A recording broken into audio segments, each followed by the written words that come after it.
Hey guys, it's Maya, and I just keep getting the question a lot lately, like, should people become a dental assistant? And I just kind of wanted to say it publicly, voice my opinion publicly, because I was looking for a video like this whenever I wanted to become a dental assistant. And now that I am one, I feel like I can put a good input in, because I've been a dental assistant for over a year. So, I guess I'll give you pros and cons when I can think of them here and there. So, I'm on lunch break, so this is going to be a quick video. I went to a school called Arlington Dental Assisting School, and I believe the cost was around $4,000. And I'm not sure if they had payment options. I believe they did, but it would probably be like 2 payments or something like that. So, what I did, I saved up my money and I went to dental assisting school. I was also a server. I waited tables, and the school was like 8 to 5 on Saturdays, and it was a few Saturdays. I can't even remember how long the program was, but I think it was like 3 months, 3 or 4 months, or something like that. So it was on Saturdays, which is a server's like best day working. Friday and Saturday was, and that's the days that my job needed me the most. And I unfortunately, I just wasn't able to be there, so they did have a problem with that. So eventually, once I finished school, I was like, well, whatever, I'll ditch the serving job and become a dental assistant, because I paid my money. I need to get my money's worth out of this school. So my first job, I worked at Mint Dentistry, and it sounded awesome. Everything was great, but my performance was really poor because, like I say, we only met on Saturdays, 8 to 5, and we did never practiced any hands-on. So, I suffered in that area, but Mint Dentistry was really nice, and they said that, it doesn't matter about your experience as long as you work hard and, your personality. They were really big on personality, was good. Anyways, so like I said, I'm in school as well, and I was going to become a dental hygienist, but I changed to nursing. Being a dental assistant helped me realize that. So, I was in school and I was taking one of the hardest courses, which is Anatomy and Physiology 1, while I was working at Mint. And I had to take really long lunches. And, anyways, it just was not on my favor. It was not in my favor to go to school, work, and not even understand dental assisting. So, anyways, dental assisting to me is hard. I just can't get it down. It's not me to like get utensils and pass it. Like, okay, so say you have everything over here that you need.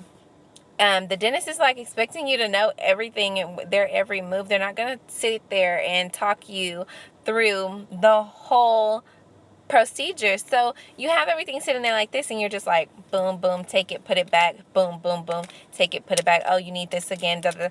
And it's like really fast when you work with certain dentists, and I just was not with it. I didn't feel liked because, I always asked questions and I always needed help, and I'm sorry, but it just wasn't for me.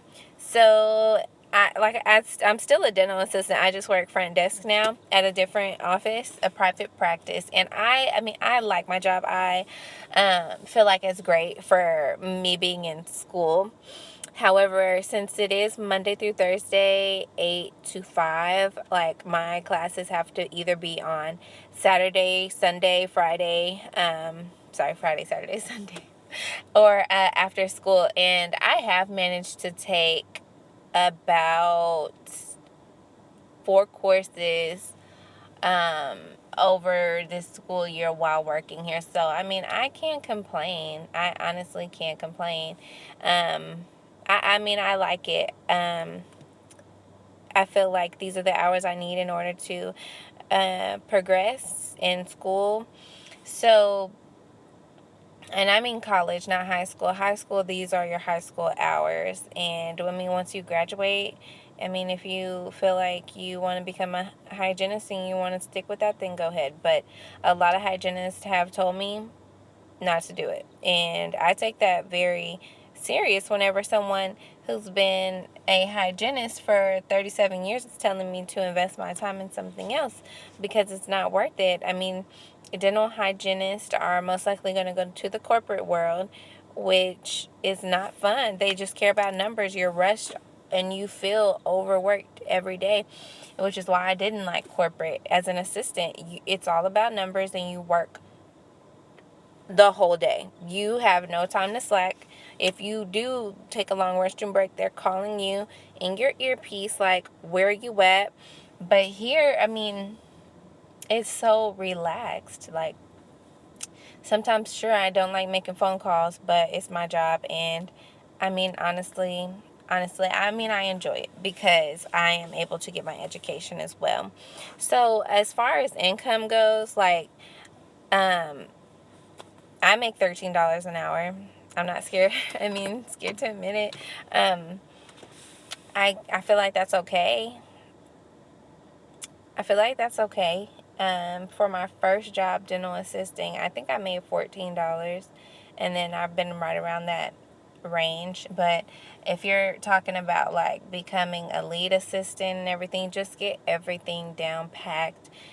Show that you're a leader. Show your leader skills, and I'm sure it'll work out for you. I'm sure it'll work out. Um, as far as parents go, like if you're a mom or a single mom, just know that the hours are 8 to 5. If you know, there are some differences sometimes in office hours, then maybe you'll find one that works for you. But most offices are 8 to 5 Monday through Friday, some even Saturday, which is probably most likely corporate, which is why I don't like corporate. I mean, if you can find you a private practice, I think that would be great. And yeah, that's just my opinion on it. I can be on my phone. I have to hide the fact that I'm on my phone, but you know, um, I can I can be on my phone. And corporate, oh no, ma'am, you had cameras looking, and it was just very different.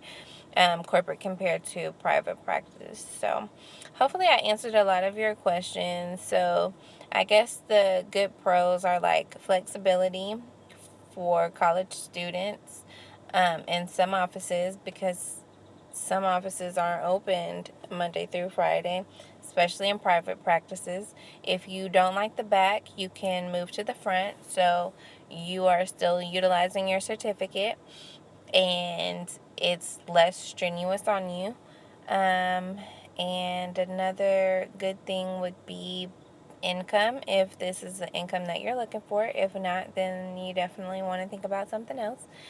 Um, Cons would be working during business hours, because like when I am trying to do something for school, I either have to wait till Friday or kind of call during work or on lunch and get things done that way. So you're working during business hours, so it's hard to do anything else that you need to do business related. Another con would be low income. If this is not the income you're looking for, then you definitely want to think about something else, and you can't necessarily log in a whole bunch of overtime hours depending on where you work. But I mean, like any place that I work, you can't do overtime. So, and another con in doing a school that is short term, you don't learn a lot. So just be aware whenever you're going in. Don't think you're going to be a pro or anything. I mean, unless it just clicks for you. But honestly, there are going to be a lot of things that you miss. So, no, you don't have to spend $10,000 on school. Please do not do that. Because, I mean, I thought that was my only option. I was going to go to dental assisting school in Fort Worth at Tarrant County College. But I looked around and I looked around and I found, this school, and it was only $4,000. And I think that's really good compared to $20,000 and $30,000. I bet I would not do that. I'm sorry. It's not worth that. It's definitely not worth that. So let me know if I can answer any more questions. I'm going to go ahead and go back in from my lunch break. But honestly, I don't think there's any more to it. Yeah, if you go corporate, you're going to be really, really busy all the time. But if you find a nice private practice, you may find a dentist that's patient and willing to work with you. And you also, if you want to go for hygiene school eventually, the hygienist can definitely give you a good input on their experience, and you can decide from what they tell you whether you think it's for you or not. So, have a great day, guys.